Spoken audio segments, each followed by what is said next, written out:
I had only been gone for 3 days. Just a quiet weekend away by the lake, no phone, no internet, no drama. My friend Janet had insisted, "You need to breathe, Martha, just for once." I had laughed it off then, stuffed my worn-out weekend bag with my old sweater and some chamomile tea and left the city behind. The lake air had been good. Still. Calm. The kind of calm I hadn't felt in years. But as I pulled into my driveway that Sunday afternoon, a slow unease settled in my gut, like the moment you hear thunder, but the sky is still blue. The first thing I noticed wasn't the house. It was the yard. My roses. The bushes I had planted with trembling hands just after my husband passed, the ones I talked to every morning with my coffee, they were ruined. Trampled like weeds. My ceramic pots, the ones with the lilies and purple lavender, lay shattered across the driveway, their roots exposed like broken ribs. At first I thought maybe there had been a storm. Then I saw it, my suitcase, my photo albums, my husband's old fishing rod, all of it, dumped on the lawn like yesterday's garbage. I froze, my knees buckled, hand clenching the car door for balance.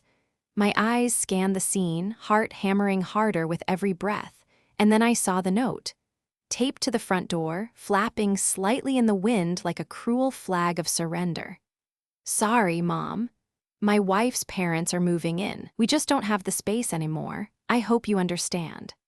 I stared at the handwriting, neat, careful. My son's. The same penmanship I'd helped him practice when he was a boy, writing book reports on dinosaurs and stories about superheroes. And now, those same letters told me I was no longer welcome in the house I had built with my husband, where my son had taken his first steps, where birthdays and holidays once lived. Across the street, I could feel the stares. Mr. Holbrook stood with his garden hose in hand, his wife frozen beside him, clutching her gloves to her chest. The Johnson kids peeked from their porch, their wide eyes filled with questions their parents would later avoid answering. I walked slowly up the driveway, past the debris of my memories, and knocked. Once, softly. No answer. Then harder. Louder. My pulse pounded so fiercely in my chest I thought I might pass out. Finally, the door creaked open, just a crack. My son's face appeared, half-hidden, eyes skittish, lips pressed in a line. "Mom," he mumbled, barely looking at me, "it's better this way." Behind him, his wife appeared, arms folded across her chest like a final wall. She tilted her head and sneered. "You've had your time, we need the space. My parents deserve a comfortable retirement." I couldn't speak. My voice caught somewhere between rage and heartbreak. She didn't wait. My son gently, almost apologetically, pushed the door shut. Click. The sound of the lock echoed like a gunshot in my ears. I stood there in the late June heat, sweat running down my back, my hand still holding the note. They didn't just throw me out, they erased me. Not broken, not defeated, but done. Done begging, done explaining, done being the invisible backbone they leaned on and discarded. I picked up one small suitcase from the pile. That was all I needed now. And as I walked away, past the broken pots, the shattered blooms, the old neighbors pretending not to see, I felt something dangerous rise quietly in my chest. Not sadness. Resolve. The park wasn't far, just a short walk from the house that used to be mine. I sat down on an old green bench at the edge of Riverside Park, the kind that creaked slightly under your weight but held firm. I clutched my suitcase like it was the last solid thing I had left, because in that moment it was. The sun filtered weakly through the trees. Birds chirped overhead, unaware of the storm churning quietly inside my chest. Children laughed somewhere in the distance. Life, as always, moved on, but I couldn't, not yet. I stared down at my hands, still dirty from gathering my belongings from the lawn. Hands that once kneaded bread for Sunday breakfasts, trimmed rose stems with care, bandaged scraped knees, and ironed tiny shirts for first days of school. Those hands had built a life. And now they trembled. My fingers brushed the side pocket of my suitcase, and without thinking, I pulled out a photo album. The corner was bent, a little mud clinging to the edges. I opened it slowly. There we were. Me, my late husband, and our son, 8 years old, missing his front teeth, grinning like sunshine in a too-big jacket. That photo was taken the day we planted the first rose bush together. I traced his little face with my thumb and felt a bitter knot tighten in my throat. "Grandma, can I help you water the roses today?"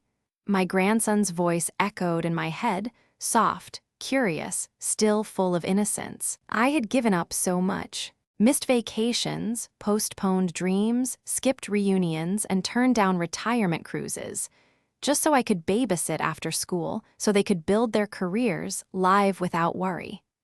I stayed behind so they could go forward, and now they shut the door in my face. A breeze swept through the park, rustling the leaves overhead. I wiped my forehead with a tissue and pretended it was only sweat, not the tears burning the corners of my eyes. An older woman walked past and gave me a kind look, a flicker of concern in her eyes, but she didn't stop, and I didn't blame her. Who wants to get tangled in someone else's humiliation? I didn't know how long I sat there. The sky began to shift to gold. My thoughts floated like fog, hazy, colliding, impossible to hold.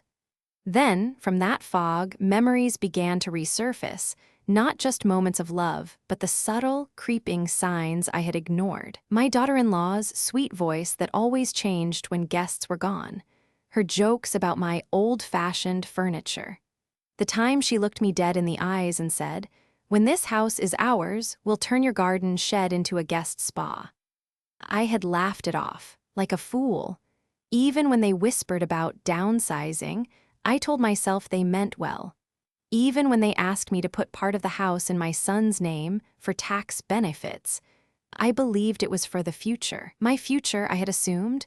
No, their future, their plan. The betrayal hadn't come overnight. It had arrived slowly, quietly, like rot under the floorboards. They hadn't just thrown me out, they had orchestrated it. I thought love meant sacrifice.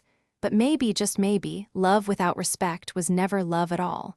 And I had mistaken being needed for being valued. I closed the photo album slowly, setting it on my lap. My hands didn't tremble now. They clenched. My chest still ached, but it wasn't from grief anymore. It was from something sharper, a realization. I looked down at my feet, grounded against the concrete, and whispered under my breath. They loved the house more than they ever loved me. And for the first time in years, the fog in my mind began to clear.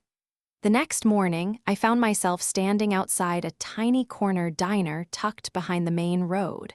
One of those old places with cracked tiles, faded menus, and the faint smell of burnt coffee clinging to the walls. It wasn't fancy, but it felt still, and stillness was all I could handle. I slid into a booth by the window, my hands wrapped around a chipped mug of black tea I didn't drink. I just needed something warm to hold. The world outside kept moving, people with umbrellas, grocery bags, hurried expressions. They didn't know my name. They didn't know I had just been exiled from my own life. And then, "Martha," I turned. A familiar voice. There she was, Janet, my old friend from the neighborhood committee, holding a paper bag that smelled faintly of cinnamon rolls. Her eyes widened, filling with both surprise and pity. "Oh my God, are you okay?" Before I could speak, she slid into the booth across from me and took my hand. That small gesture, a hand on mine, nearly shattered the dam inside me, but I held it back, swallowed the sob rising up my throat like smoke. She didn't press. She just held on, and then she said the words I wasn't prepared to hear. "They kicked you out, didn't they?" I blinked. She leaned in closer, voice lowering to a near whisper. I wasn't going to say anything, but a few weeks ago at the farmer's market, I overheard your daughter-in-law. My pulse quickened. She was telling someone they were planning to sell the house. As soon as you were out of the way, her words, not mine. My stomach twisted. She even said the money would help clear her parents' debts and that it would be so easy because you were so trusting.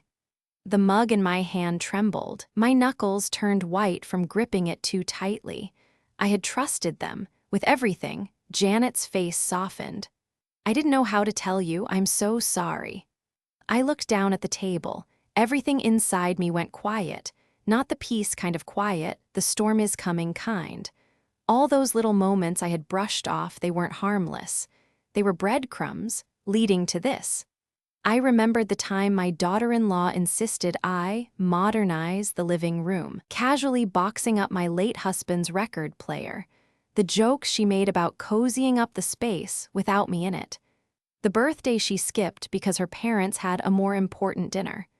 And the way my son stopped asking for advice and started asking for money, they had been planning this, piece by piece, smile by smile, signature by signature. They didn't want a mother in the house. They wanted the house. My son had become a stranger, polite, distant, calculated. And I had been too busy trying to be helpful, to be quiet, to be convenient. The tea in my cup had gone cold. Janet squeezed my hand again. "What are you going to do?" I looked up, my voice quieter than I expected, but steadier too. "I'm going to take my life back." That evening, the city glowed in a burnt orange haze, the way it always did in late summer. I walked without destination, without even realizing how far my feet had carried me, until I found myself standing in front of a narrow brick building tucked between a closed gallery and a flower shop that was just locking up for the night. A small, worn sign hung above the door, Studio 7. I blinked. I hadn't thought about this place in years. Before I gave everything to my family, I had spent weekends here, helping out as an assistant in a small community art program. I wasn't an artist, but I loved the quiet joy of it, cleaning brushes, organizing paints, watching young minds light up with creation. Back then, the director, an older woman with paint always on her hands, had liked me enough to help me apply for the studio's affordable staff housing program. I got a tiny apartment just above the building. I had never used it for more than a night here and there, paid the minimum rent each year. I kept it just in case, just in case. I reached into my purse, and without even thinking, my fingers closed around something cold and familiar. A key, the original, my name still etched faintly into the brass. I climbed the narrow stairwell. The door creaked like it was welcoming me back. When I opened it, the room smelled like forgotten memories, dust, dry paint, and lavender from an old sachet tucked behind a vent. There wasn't much inside. A twin bed, a small kitchenette, a worn-out armchair by the window, but it was clean and silent, and mine. I set my suitcase down slowly, like it was a sacred ritual. The zipper was still slightly bent from where it had been flung onto the lawn. I wandered to the narrow window. From there, I could see nothing but an alley and fire escapes. But it felt like a view into the rest of my life, unknown perhaps, but mine to reclaim. I kicked off my shoes. The floor was cool against my feet. I inhaled deeply. No screaming voices, no locked doors. No tight smiles or staged apologies, just me. And for the first time in decades, that was enough. I sat cross-legged on the floor, opened my purse again, and pulled out a small folded photo. My grandson holding a sparkler, his face glowing with wonder in the night. I traced the edges, my thumb pressing gently against the corner. "They will miss me," I whispered, not bitterly, but with quiet certainty. But only because I finally said no. And that's when it began. Not revenge, not drama, not a confrontation to embarrass them in front of neighbors. No, something smarter, quieter, irrefutable. I opened the closet and found a battered storage box I had once used for old receipts and community flyers. Inside, I pulled out a file of past tax documents, mortgage records, the original deed to the house, my husband's death certificate, copies of every major home renovation bill, all paid under my name. I laid them out on the bed like puzzle pieces. The house wasn't fully theirs. It never had been. They had convinced me to share the title just in case. Just for taxes, they said. Just to simplify things, they claimed, but I had never signed away my share. I had always kept the originals. I picked up my phone, scrolled past every unanswered message from my son, paused at one name, Richard, my husband's best friend, a retired lawyer. I hadn't spoken to him in years. My thumb hovered over the screen, a small flutter in my chest. Then I tapped. 2 rings. Martha, his voice croaked, warm and groggy. Is everything okay? I exhaled. The calm was real this time. Richard, I said, steady as stone, I think I need your help. The next morning, I met him at a cafe tucked behind a bookstore downtown. It smelled of roasted coffee and fresh muffins, the kind of place where people came to think, not to rush. He looked older, but his eyes were just as sharp. When he saw me, he stood quickly, then stopped. You look different, he said. Stronger. I nodded. Maybe I am. We sat. He ordered black coffee. I ordered jasmine tea. Then I placed the thick folder on the table between us and opened it. He didn't speak for several minutes as he sifted through the documents, his fingers brushing old paper with increasing speed. With each page, his expression shifted from curiosity to disbelief to something I hadn't seen in a long time, righteous anger. They thought you'd roll over, he muttered, tapping a page. But this deed, this name, Martha, they can't sell anything. You never relinquished your legal hold. I didn't respond. I let the silence speak. He looked up. We'll file an immediate injunction. Stop any sale, prove your ownership, and serve them a formal legal notice.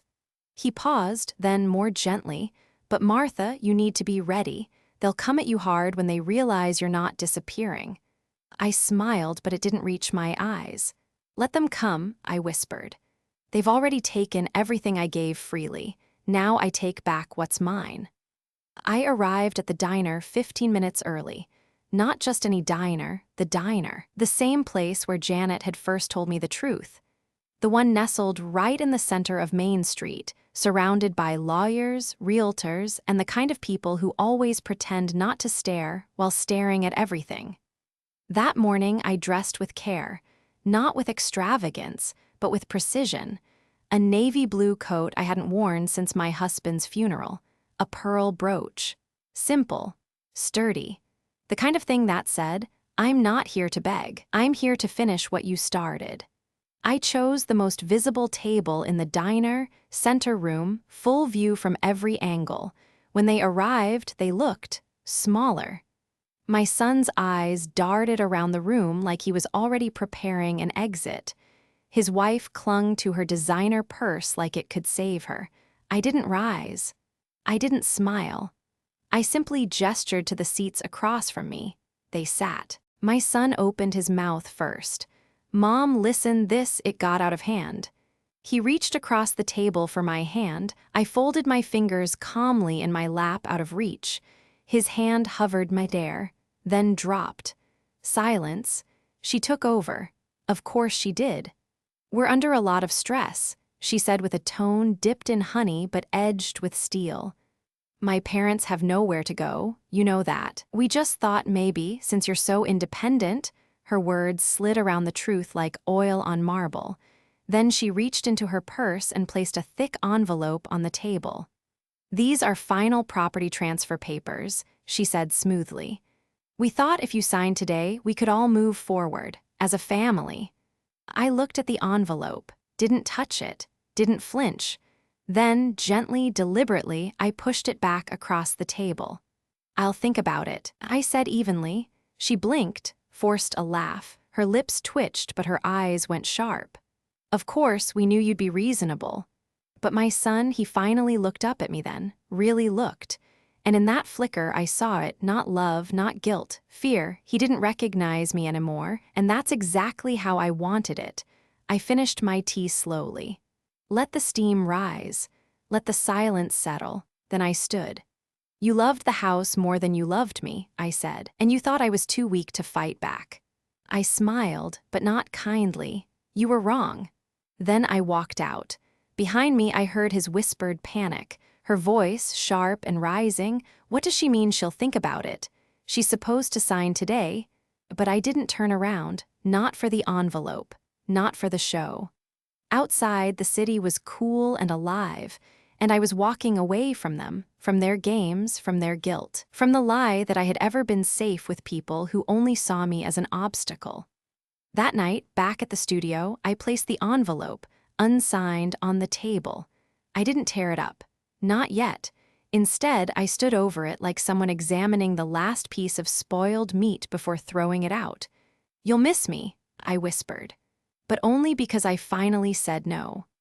4 days after the diner meeting, I walked into the county courthouse with quiet steps and a solid plan. Not just for revenge, for clarity, for closure, for myself. In my bag, I carried a folder Richard had helped prepare.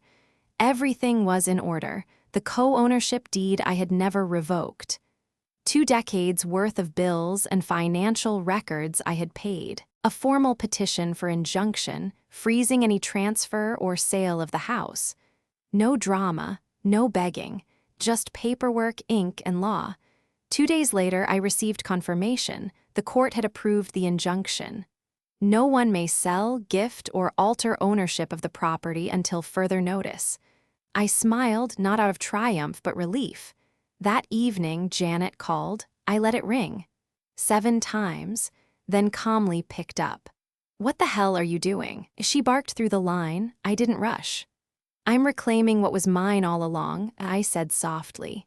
She began to shout about stress, reputation, how I was tearing apart the family. Words tumbled from her mouth like coins from a broken piggy bank. Loud, frantic, cheap. I didn't respond. I let the silence wrap around her. Eventually, when her voice cracked and she gasped for breath, I said, "You threw me out like I didn't matter. Now I'm simply reminding you that I do." And then I hung up, not in anger, but with finality. A week passed. Then Richard received an email. "They want to settle," he said, raising an eyebrow. "Now they want to talk like family again." I said nothing at first. Instead, I looked at a photo on my desk, one of my late husband holding our grandson years ago. Back when I believed our family would never fracture. I was wrong. But being wrong once doesn't mean staying silent forever. "Let them talk," I told Richard. "But I've already said everything I needed to." We didn't go to court. We didn't need to. They folded. No public apology, no confrontation, just a quiet, unannounced move. One morning, a package arrived at my studio. Inside, the keys to the house. A handwritten note, "If you still want it, the house is yours." I held the note in my hand, then fed it to the fire. Not with rage, not with bitterness. Just the kind of peace that comes when you finally stop waiting for permission. That night, I took a walk down the old street, past the bakery where I used to buy birthday cupcakes, past the playground where my son once held my hand, too afraid to go down the slide alone. I walked slowly. No destination, just breathe, just air, just being. I passed a little boy on a tricycle and a grandmother on her porch, and I realized they never took anything from me. They just uncovered how much I had always given away. Now, I was finally giving something to myself. Freedom. That autumn, I returned to the old house, not to reclaim it, but simply to walk through it one last time. The lawn, once a battlefield of broken trust, was now buried under a quiet blanket of dry leaves. The wooden gate wasn't locked. It creaked gently as I opened it, as if sighing after years of holding breath. I wandered through the garden, touched the old persimmon tree I had planted decades ago.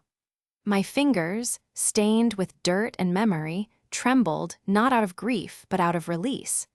Because for the first time, I wasn't afraid of losing anything anymore. I didn't move back into that house. I rented it out. And with the money, I opened a small bookstore.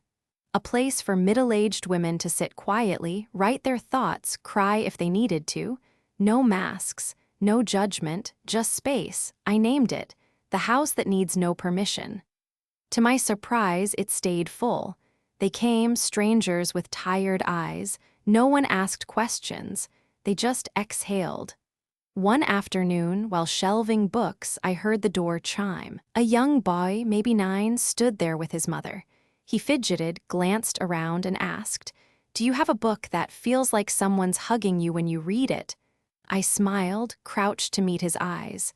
"I do, but only people who have seen their mother cry can borrow it." He paused, then slowly nodded. "Then I guess I can borrow it." That night, I wrote in my journal. For years, I thought I was the one who had been left behind, but maybe I was just on the road back to myself. Silence isn't weakness. Forgiveness isn't surrender.